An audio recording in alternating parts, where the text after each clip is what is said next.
morning, my friends. This is Rick, and you're seated at the table, and we're going to look at a few odds and ends that kind of popped up off my shelf. Last weekend, I found myself becoming a little ambitious and doing a little housekeeping, so I tidied up my game shelf and was organizing it a little bit because it got to be a bit of a mess, and I encountered a few things that it's always nice and surprising. I know I've probably reviewed this in the past. This is the AD&D record sheets for player characters, and this was produced in 1980. So this was from first edition or second edition, depending on how you look at it. And there's a lot of people out there who look at. There's actually several reprints of first edition, and the original, very original hardback books have a distinctly different color and flavor to them as opposed to the later reprints where they change the artwork on the covers. And a lot of the what I consider second edition, some people also say are first edition, and to me they'll always be second edition. Anyway, so this would be the Advanced Dungeons and Dragons Permanent Character Folder and Adventure Records, actually designed with the AD&D games, blah blah blah. So you have basically how to use the sheets, and then you have a collection of material. So this is a hard cardstock. This first one is, and intentionally you would get it and take it and make Xerox copies off of it and utilize it. So as you can see, I used a few way back in the day when I got this, obviously, and then I just started to get copies made because I didn't want to use all the pages up. It was cheaper to use these as a template. So obviously all my originals, majority of them are still here and intact and unused from back in the day, and this would have been when Batco was popular. So, but it would be easily usable today for any of my D&D games or fantasy role-playing games for the majority of the what we usually do. Although for the most part today everybody uses their computers and laptops, and they either create them online and print them out, or just leave them online and make modifications to them as you go, whichever works for you. I've had a few friends in the past.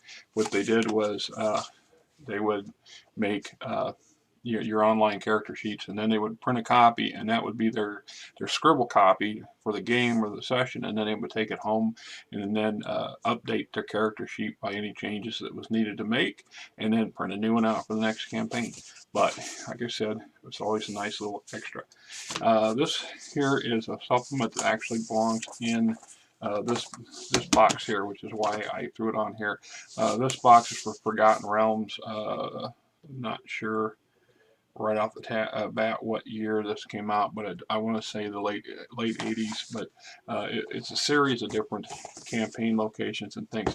But what really drew my attention to it, because eventually I will get along once I've gotten through all my FAFSA material and I start getting to where I've just got my D&D material left, I'm going to review those as well for those players and enthusiasts who either reminisce of the old days like I do a lot, or do truly understand the differences that has come along over the years, and or have never seen these particular supplements before and just like to get a little bit of an interest in them, kind of thing, which is pretty much what this whole channel is about anyhow.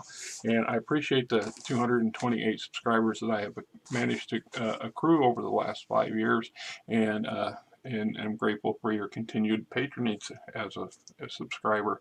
Appreciate it. What really threw me was when I opened the book up, because I went to go put, or the box, to put this in the box, because I'd borrowed this for some campaign in the past and hadn't put it back, was I discovered a lot of my missing maps for Forgotten Realms, which I'm really glad to find. So, for example, this one here is the Karn. They came with the Karn Dum Agmar supplement, so you can see the nice map work and stuff. I really enjoyed their designs for maps. This would have been one of the Mirkwood maps, the originals, I think. or this, no, this might be something else. This is, this was the map, one of the maps that came with. You can see the damage and stuff. It's gotten to it for the Lauren campaign source book, and then we have this has been from Rohan, I believe. What we got here, and this is another. This would be basically another Rohan map. And we have stuff that's in the book. So this is MERPs and counter displays, counters for maps and stuff. This is a handful of, there's a troll lair, exterior troll lair, a castle tower number 4, some just random places, castle in the woods, castle keep, a campsite, and a troll shaw. So you have a variety of, you would once again potentially take a Xerox copy of this and you have a ready-made map for your characters. And let me open this window just a hair. I had one of our stray cats that are inhabiting our yard trying to climb this window here a little bit ago, making some racket. So I don't know if he's trying to get in, or because I got the door to the what we call the art room closed, and it will tend to get stuffy in here pretty quick. I can already feel it kind of getting stuffy, which, you know, I'm gonna fan here below the table turned on to help get the air moving. So this is a map for Federation space. So this would have been for the role-playing or Starfleet Federations potentially, or for completely unrelated game system. Let me see. No, this is Star Trek, because we're talking Tholian base station border. This must have a campaign. It had a campaign. This is copyright 1981, according to this. But this is definitely for Star Trek. Let's see. We want to continue on with our maps.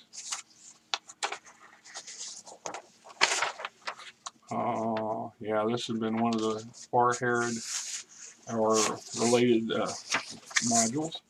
I believe this is yet another, because I got several of these Mirkwood maps. So this would be Southern Mirkwood. Yeah, Southern Mirkwood, which might be, this would be, you know, this is another Loch Lomond map, I think, or Rohan. Hard to say.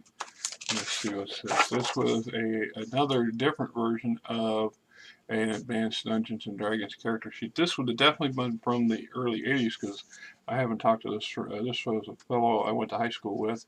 But the map, we created this in 1990. 5 years after I graduated. There's a whole story behind that particular period of time, which isn't suitable for this channel. Anyhow, so what we got, this map here is Peleager map, or the minus turret map. Yep, and there's minus turret itself. So this would be Gondor, parts of Gondor anyway. Not all of it. It's nice to know. Like I said, I got a stack of them over here that I've occasionally used for backstops for the table. And I'd said before that I knew I'd kept them, but for love of Pete, I couldn't remember where they went. Here's another space battle map. I'm not sure what game system it was for. It's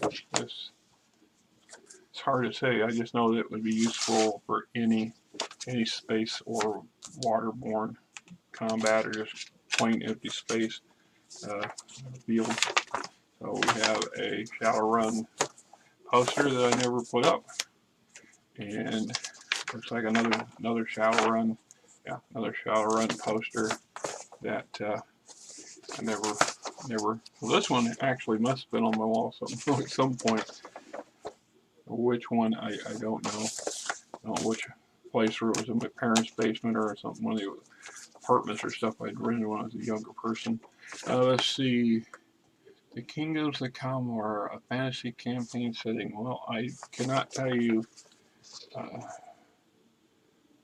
I don't remember having this particular stuff, so this might have been a free giveaway at either at a convention or at a game store. So, and that they used to do that sort of thing. This one's definitely a Star Wars map. You see a side view of a Star Destroyer. This is West End Games for the Starfall supplement for use with the Star Wars role-playing game. I don't know that I've done the Starfall yet. I'm getting close to the end of my Star Wars game collection. By the way, I think I got 7 or 8 more supplements. Werewolf the Apocalypse. This would definitely been a poster I got from one of the early conventions and stuff I used to go to.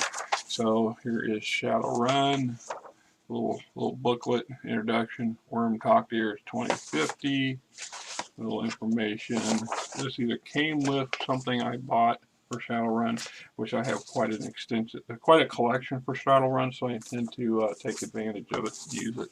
And this would be the DM Sourcebook of the Realms, a complete guide to campaigning in Forgotten Realms, including 2 introductory mini adventures. So at some point, I will do a review of this more in depth and stuff.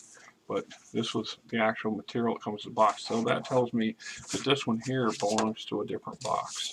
And I got a number of them for Forgotten Realms. So let's see what we got here. Yearwood, Methwood, Mullerand. This left Forgotten Realms. Yep, this is a Forgotten Realms map. And another Forgotten Realms. This is a Sea of Swords, or a portion of it. Areas around. Now, I look at these maps, and you can see they're great maps. Don't get me wrong. I have absolutely nothing wrong with these maps. But when I set them side by side with the artwork and hard and detailed depth work that Iron Crown Enterprises did for the Middle Earth role-playing game system maps, these maps are far more superior to these maps in any day in mind when you compare them side by side, in my opinion. Of course, this is all it's about. So more Forgotten Realms. And then here we have yet another type of character sheet. This one here, 2nd edition, because it clearly says 2nd edition there, player character record sheet. And this would have been the one I created, because it's my first name there. And let's see. I suppose I wouldn't go out of my way to erase everything and try to. Here's an interesting. This is a intentionally designed for making Xerox copies, and this is very unique. I don't remember seeing too many of these show up in any game system, to be honest. And I like this sort of idea. This is real good because one thing you can do is you can take an existing map, for example, that they have, and then overlay it, and make it into a hex map, right? And there's 3 styles of hex map, or hexes here to be truthful. If you look at it, this whole thing is a quarter of a giant hex, and then you got what could be a larger division. So if we look at these as 1 mile hexes, that would be 20 miles, 25 miles, something like that. But the possibilities are there for use. I mean, and then of course a lot of these box sets come with some kind of flyer inside advertising another game system or a future supplement.